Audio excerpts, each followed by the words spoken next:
Proclamación del Santo Evangelio de Jesucristo según San Mateo.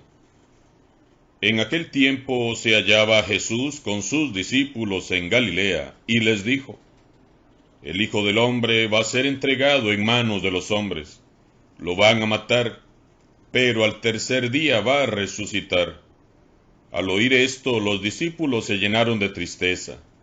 Cuando llegaron a Cafarnaúm, se acercaron a Pedro los recaudadores del impuesto para el templo y le dijeron: ¿Acaso tu maestro no paga el impuesto? Él les respondió: Sí lo paga. Al entrar Pedro en la casa, Jesús se adelantó a preguntarle: ¿Qué te parece, Simón? ¿A quiénes les cobran impuestos los reyes de la tierra? ¿A los hijos o a los extraños? Pedro le respondió: a los extraños. Entonces Jesús le dijo: Por lo tanto los hijos están exentos. Pero, para no darles motivo de escándalo, ve al lago y echa el anzuelo, saca el primer pez que pique, ábrele la boca, y encontrarás una moneda. Tómala y paga por mí y por ti. Palabra del Señor.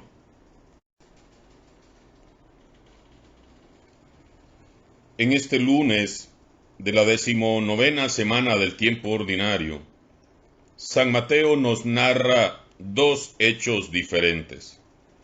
Primero nos habla del anuncio que nuevamente Jesús hace acerca de su inminente muerte, y luego nos narra cómo Jesús pagaba los impuestos como cualquier judío y cumplía con sus deberes sociales y políticos de la sociedad de su tiempo. En apariencia, las dos narraciones no tienen relación entre sí. Sin embargo, su punto de encuentro lo podemos descubrir en el tema de la pérdida de la propia vida por causa de las autoridades civiles y religiosas que oprimían y explotaban al pueblo. Los discípulos se reúnen nuevamente en torno a Jesús. Recordemos que ellos se habían separado porque Jesús se había apartado con Pedro, Santiago y Juan para orar en el monte donde ocurrió la transfiguración. A partir de ese momento, la pasión y los sufrimientos de Jesús son inminentes. Jesús ve con claridad el fin que le espera y por tanto les habla a sus discípulos de lo que va a acontecer. El Hijo del Hombre va a ser entregado en manos de los hombres. Lo van a matar, pero al tercer día va a resucitar. Jesús sabía que había personas que se confabulaban en su contra y estaban haciendo planes para matarlo. Jesús estaba perfectamente consciente de lo que le esperaba y no lo evade. ¿Se entristece Jesús? Claro que sí. Él era un hombre joven que amaba la vida. Sin embargo, él asume decidida y valientemente las consecuencias fruto de haber salido un día de su casa en Nazaret para anunciar y hacer presente el reino de Dios en medio de su pueblo. Jesús se niega a sí mismo y abraza con eterno amor aquella cruz que le espera. Jesús había proclamado con gran alegría la llegada del reino de un Dios rico en misericordia, en medio de un mundo donde reinaba y sigue reinando el egoísmo, el odio y la soberbia. Jesús proclamaba el perdón y la misericordia, mientras que las autoridades religiosas enseñaban en sus templos la ley del ojo por ojo y diente por diente. Jesús trajo la sanación de los enfermos en medio de una sociedad para la cual los enfermos eran excluidos e intocables. Jesús anunció lleno de gozo la liberación para los cautivos en medio de un mundo que amaba y sigue amando las esclavitudes. Jesús había sido el alegre profeta que salió un día de su casa, lleno de gozo, para anunciar las buenas nuevas de Dios, aun sabiendo que su vida apasionante de profeta del reino de Dios podía terminar así, traicionado, abandonado, solo, humillado hasta el extremo y desnudo en el patíbulo de la cruz. Jesús supo siempre que existía la posibilidad de que tendría un final violento. Jesús no era un ingenuo. Sabía el peligro al que se exponía si continuaba su actividad misionera y seguía insistiendo en la irrupción del reino de Dios. Tarde o temprano, su vida podía desembocar en la muerte. El peligro lo amenazaba desde diversos frentes, y no es fácil vivir día a día teniendo como horizonte un final violento. Como les decía, Jesús estaba joven. Él amaba la vida, como cualquiera de nosotros que no quería morir aún. Comprendemos ahora entonces el cansancio emocional que como hombre padecía Jesús. Es cansado vivir sabiendo que uno es perseguido. Sin embargo, a pesar de todo, él no cede en su empeño de anunciar el reino de Dios. No desperdicia un instante para hacer el bien, para hablarles a todos de Dios. Jesús no corre tras la muerte, pero tampoco se echa atrás. No huye ante las amenazas, tampoco modifica su mensaje. No lo adapta ni lo suaviza. Se mantiene firme en su ideal. ¿Le habría sido fácil evitar la muerte? Claro que sí. Habría bastado con callarse y no insistir en lo que podía irritar a las autoridades en el templo o en el palacio del prefecto romano.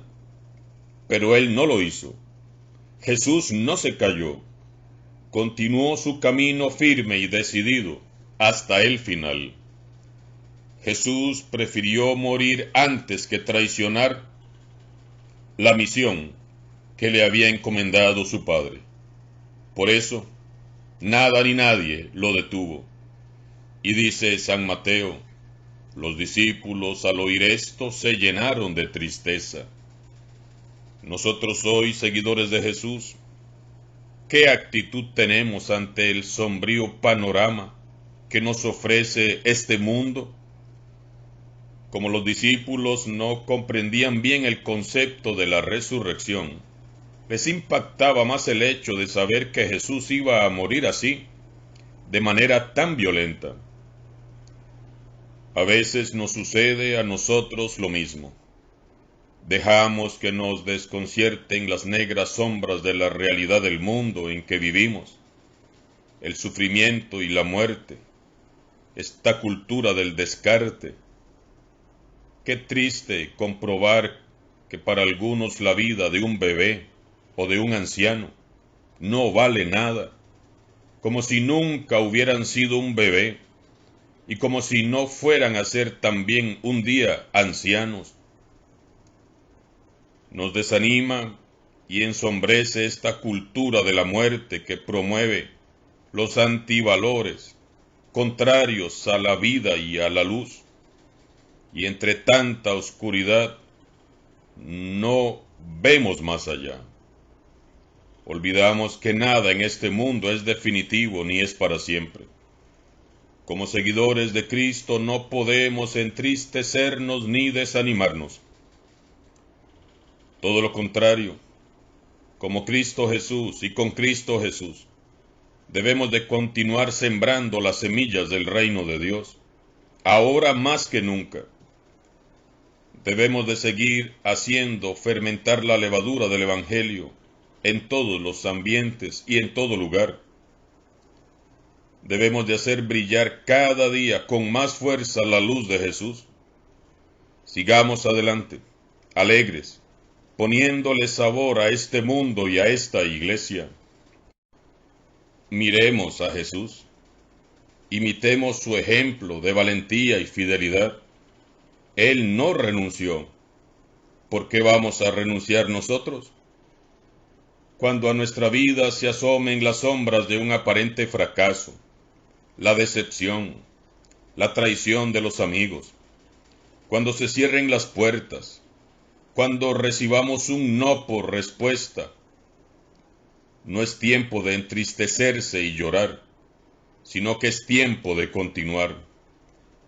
Cuando alguien se burle de tu fe, cuando te desprecien por ser cristiano, cuando te juzguen y te critiquen tus propios hermanos, cuando te calumnien y te desechen por hablar de Cristo y su Evangelio, no es tiempo de entristecerse y llorar. Es tiempo de mantenerse fiel al Señor y dar testimonio, lleno de alegría y gozo, dichosos de padecer por amor a Cristo Jesús. Qué hermoso vivir así nuestra fe, no tristes y desanimados, sino decididos y valientes como Jesús, confiando siempre en Dios, predicando a tiempo y a destiempo y aprovechando cada instante para hacer el bien. Miremos a Jesús inmediatamente que anuncia su pasión. ¿Qué hace? Hace el bien. Él paga sus impuestos como uno de tantos. Jesús se encarnó totalmente en medio de su pueblo, siguiendo sus costumbres y normas. Recordemos cómo Él fue presentado por sus padres en el templo, pagando así la ofrenda de los pobres. Recordemos cómo participaba de las fiestas religiosas y cómo recomendó: den al César lo que es del César. Pues resulta que cuando llegaron a Cafarnaúm se acercaron a Pedro los recaudadores de impuestos y le preguntaron: ¿acaso tu maestro no paga el impuesto? Claro que lo paga, dice Pedro. Entre sus deberes como ciudadano, Jesús pagaba cada año este didragma, equivalente a 2 dracmas, monedas griegas de aquel tiempo, a favor del templo. Jesús cumple con las obligaciones del buen ciudadano y de creyente judío, aun cuando sabe que aquellos sistemas se habían corrompido. Él mismo razona: el hijo no tendría que pagar un impuesto precisamente en su casa, en la casa de su padre, pero para no dar motivos de escándalo y crítica lo hace. Jesús no buscaba privilegios para sí mismo, sino que se ajusta a las leyes y costumbres de los hombres, del pueblo del que se hizo parte. Jesús no tenía obligación de pagar. Si lo hace, no es por respeto a las autoridades del templo, sino al pueblo. Qué hermoso ejemplo de humildad. Finalmente, Pedro va al lago y saca un pez que tiene una moneda, tal como le había dicho Jesús, y va y paga los impuestos por los dos. Podríamos preguntarnos: ¿por qué Jesús no hizo aparecer una moneda? Porque el Señor incentiva nuestra participación, incentiva nuestro trabajo y esfuerzo. Él necesita de nuestra disposición a hacer lo que Él nos manda, lo que Él nos pide para hacer un milagro. Jesús necesita que participemos. No basta con decirle: sí creo, Señor. Tenemos que llevar la fe a la acción. Tenemos que ir al lago a buscar el pez. El pez no va a venir hasta donde estamos nosotros. Las cosas pequeñas como las monedas no caen del cielo. Las cosas grandes, las maravillosas, los secretos y los milagros, de Dios sí. Tenemos un Dios todopoderoso que todo lo puede, pero que se regocija mucho en lo que en fe, obediencia y amor logramos hacer por nosotros mismos. Meditemos este día en la persona de Jesús y, confrontados ante su presencia, rindamos nuestro corazón para que sea Él mismo quien nos transforme en discípulos auténticos, fieles, decididos y honrados como Él. Alabado sea Jesucristo, sea por siempre bendito y alabado.